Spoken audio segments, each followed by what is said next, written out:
এক রাতের অন্ধকার সমুদ্র, দূরে একটি বিশাল জাহাজ আসছে।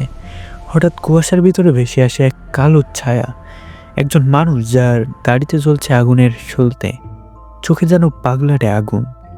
তার নাম ব্ল্যাকবিয়ার্ড, ইতিহাসের সবচেয়ে কুখ্যাত জলদস্যু, যার নাম শুনলে অনেক জাহাজ যুদ্ধ ছাড়াই আত্মসমর্পণ করত। চলুন আজকে আমরা জানবো তার জন্ম, তার উত্থান এবং তার ভয়ঙ্কর শাসন, আর শেষ পর্যন্ত তার রক্তাক্ত পরিণতিও। হ্যালো বন্ধুরা, আমি প্রসেনজিৎ আপনাদের জন্য একটা নতুন ভিডিও নিয়ে আসলাম। ভিডিওতে যাওয়ার আগে ভিডিওতে লাইক করে এবং চ্যানেলটা সাবস্ক্রাইব করে পাশে থাকুন। ব্ল্যাকবিয়ার্ডের আসল নাম ছিল এডওয়ার্ড টিস। এডওয়ার্ড টিসের জন্ম আনুমানিক 1680 সালে ইংল্যান্ডের ব্রিস্টলে। তরুণ বয়সে সে নৌবাহিনীতে যোগ দেয়। সে অংশ নেয় কুইন্স ওয়ারে 1702 থেকে 1713 সাল। এখানে ও ট্রেনিংয়ের মাধ্যমে অনেক যুদ্ধের কৌশল শিখে যায়।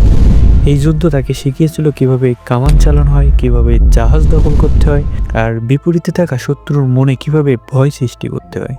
যুদ্ধ শেষ হলে অনেক নাবিকরা বেকার হয়ে যায়। তখনই শুরু হয় গোল্ডেন এজ অফ পাইরেসি, আর সেখানেই জন্ম নেয় এক কিংবদন্তি। এডওয়ার্ড টিস যোগ দেয় কুখ্যাত জলদস্যু বেঞ্জামিন হর্নিগোল্ডের দলে। হর্নিগোল্ড ছিল তার গুরু, কিন্তু খুব দ্রুতই টিস তার চেয়েও ভয়ঙ্কর হয়ে ওঠে। 1717 সালে সে একটি ফরাসি দাসবাহী জাহাজ দখল করে নেয়। জাহাজটির নাম বদলে দেয়। জাহাজটির নাম কুইন্স রেভেন্স। এই জাহাজে ছিল 40টির বেশি কামান। এটি হয়ে ওঠে সমুদ্রের চলন্ত দুর্গ। ব্ল্যাকবিয়ার্ড শুধু শক্তিতে নয়, মনস্তান্ত্রিক কৌশলেও সে ছিল ভয়ঙ্কর। সে তার লম্বা কালো দাড়িতে জ্বলন্ত সলতি ফেলে রাখত।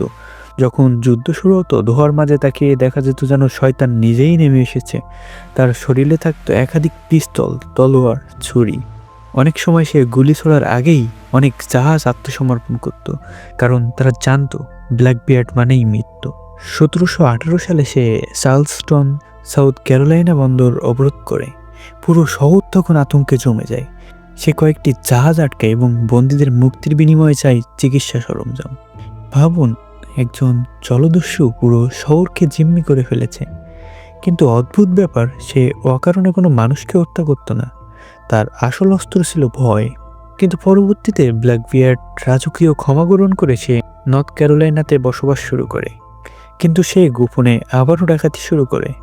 এই খবর পৌঁছে যায় ভার্জিনিয়ার গভর্নরের কাছে, এবং গভর্নর থেকে পাঠানো এক নৌ অফিসারকে, যার নাম রবার্ট ম্যানার্ড। 1718 সালের 22শে নভেম্বর, স্থান আক্রাকোক আইল্যান্ড। ভোরবেলা শুরু হয় এক ভয়ঙ্কর যুদ্ধ। ব্ল্যাকবিয়ার্ড ও ম্যানার্ডের জাহাজ মুখোমুখি হয়। হাতে হাতে লড়াই শুরু হয়। তলোয়ারের ঝনঝন শব্দ, রক্তে ভিজে যায় ডেক। ইতিহাস বলে ব্ল্যাকবিয়ার্ড গুলিবদ্ধ হয়েছিল 5 বার এবং কাটা হয়েছিল 20টির বেশিও আঘাতে।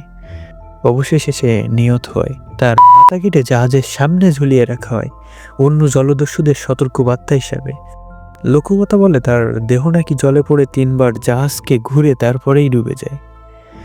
আজও অনেক নাবিক মনে করে যে ওই অঞ্চলে তার আত্মা ঘুরে বেড়ায়। 2000 সালে তার জাহাজ কুইন্স রেভেন্সের ধ্বংসাবশেষ উত্তর ক্যারোলিনিয়ায় আবিষ্কার হয়। ব্ল্যাকবিয়ার্ড সে কেবল একটি ডাকাত, নাকি সমুদ্রের ইতিহাসে সবচেয়ে বড় কিংবদন্তি? তার নাম আজও বইয়ের পাতায়, সিনেমা ও গেমসের মাধ্যমে জীবিত আছে। সমুদ্রের ঢেউ থেমে যায়, কিন্তু কিংবদন্তি কখনো মরে না। যদি এই গল্প ভালো লেগে থাকে তাহলে লাইক করবেন এবং শেয়ার আর সাবস্ক্রাইব করতে ভুলবেন না। পরবর্তী ভিডিওতে দেখা হবে আরেকটি ভয়ঙ্কর ইতিহাস নিয়ে।